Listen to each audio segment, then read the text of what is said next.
Welcome back to the channel and welcome back to another quick pick prediction video. In this video, I'll be predicting the boxing super fight between Errol Spence Jr. versus Terence Crawford. And how I feel about this one right here is I'm going low confidence Errol Spence Jr. to beat Terence Crawford. And let's get to the quick pick to break down.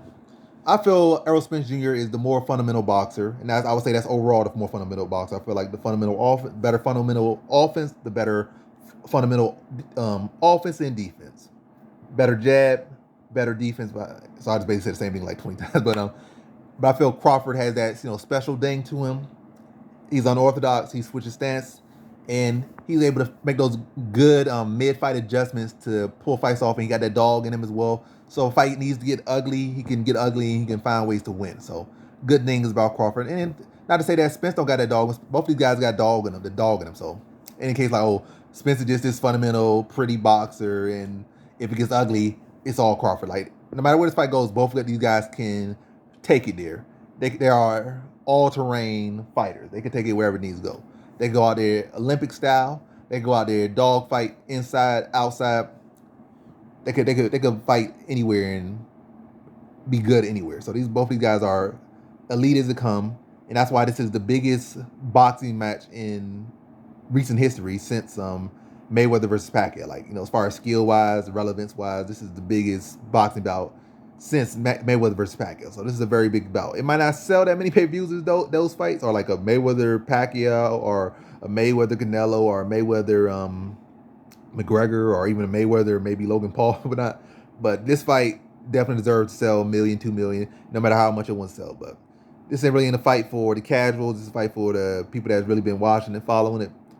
But this fight deserves all the flowers, all the attention, all the sales. So, and this is for sure the biggest fight since Mayweather versus Pacquiao, as far as relevance and actual two skilled fighters, prime of their careers going at it. But yeah, I'm going Errol Spence here to win. Low confidence, obviously, because this fight is so close, so competitive. And I feel like these guys match up so well. But ultimately, I'm going Errol Spence because I feel he is the more fundamental boxer. And I think when Crawford does find that rhythm as he does later on in fights, and his coaches have mentioned it several times in these close fights against the guy, like the second to last guy he fought against Sean Porter, against Kell Brook.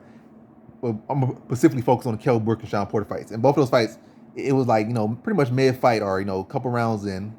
And his coach was like, I think announcer or ringside announcer was like, what's going on? Like, he's having issues. He's kind of struggling a little bit here. And the coach just simply said, like, both times, like clockwork, he just hasn't found his rhythm yet. And then shortly after, Terence Crawford found his time and found his rhythm and finished his opponent. And like literally like clockwork. Every single time he said it, like either in that next round or the 2 rounds later, like he would find that shot, hurt his opponent, and put them out. You saw it in the Crawford, you saw it in the Porter fight, and you saw it in the Kell Brook fight, and plenty of other fights. You have seen it, but specifically those fights stand out. And I think that's a strength and a weakness. This is his unorthodox style is a strength and a weakness, and I feel like Errol Spence will be able to exploit that style. And I feel Spence is, matter of fact, both these guys are the best guy that each other has fought. And I feel that will cause issues for both guys. But ultimately, I feel it will cause more issues for Crawford, to be honest. Because I feel like Spence can take advantage of the slow start, the tendency of Crawford to be a slow starter. And I also feel like he has the skills and the toughness, and the experience to be able to navigate those rocky middle rounds where Crawford typically turns it on and gets his opponent out there. Like other guys, like, faded or got finished in those rounds or finished in those later rounds. But I feel like Spence will be able to weather, maybe the counter shot when like I said, when Crawford's able to find that perfect shot over the top or down the middle or wherever he finds it from. And I feel like Spence will be able to weather it. Also, it will help the fact that Spence does have the more tighter defense. Like it's in a whole bunch of like, oh, I'm taking a shot to try to pull something out. Like he ain't the guy that's gonna be like, I'm gonna kind of keep my hands low and try to maybe eat a little weak jab and counter you, or like he's not trying to pull nothing out with his, use his face a little bit. He's not doing that. His hands high, blocking the shots, rolling with the shots. It's not a bunch of, shots really landing real clean on him. He rarely gets hit clean. And you can say, oh, that's a bad thing. That's a good thing. I think he has a decent chin, and on top of a decent chin, he's not, giving nobody no free licks. You got to work for everything you got against Spence, and he will make you work. And yeah, I feel Spence will be able to get out to a good lead.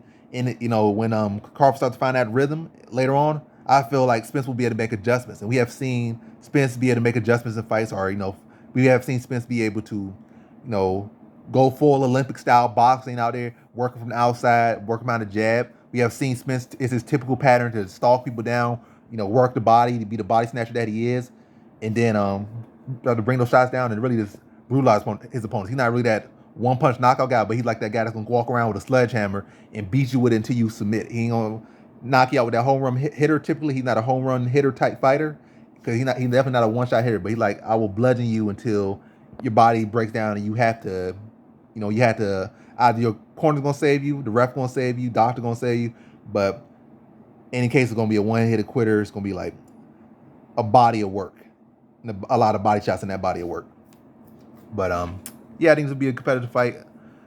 But ultimately, I feel the fact that Spence will get out to a lead and he'll be able to weather the storm in the middle rounds and later rounds and be able to win some rounds there as well. But most importantly, he won't be like those other guys that his fight goes on, he gets caught with something, and then the fight's over. Like, I feel he'll be able to rally, and also he'll be able to make the adjustments, and he'll be able to make the reads, and he'll be able to understand Crawford and his styles and his strength, even be able to play that factor of his game against him, like where Crawford does take time to find that rhythm, and he is trying to find the rhythm. I feel like he'll be able to throw some hard feints out of the make some adjustments out there, and switch his game up so he's not just doing one exact pattern. Like, I'm just working on my jab, I'm just doing the same exact thing. I feel like he'll be able to mix it to the inside, and I'm not saying Crawford will be easy there. It's going to be a scrap wherever it is.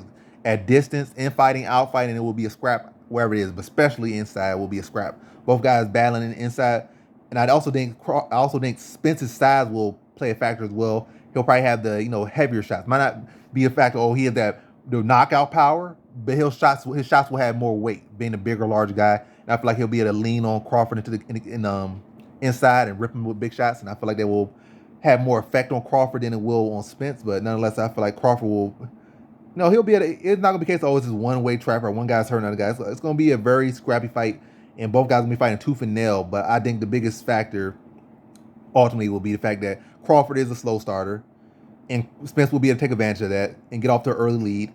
And then in the middle rounds, Crawford gonna try to make that switch up where he typically finishes fight or shift the momentum of it. But I feel like Spence will be able to stay in there and maybe give up that round, or maybe give a couple of rounds in the middle. But then we'll be able to rally.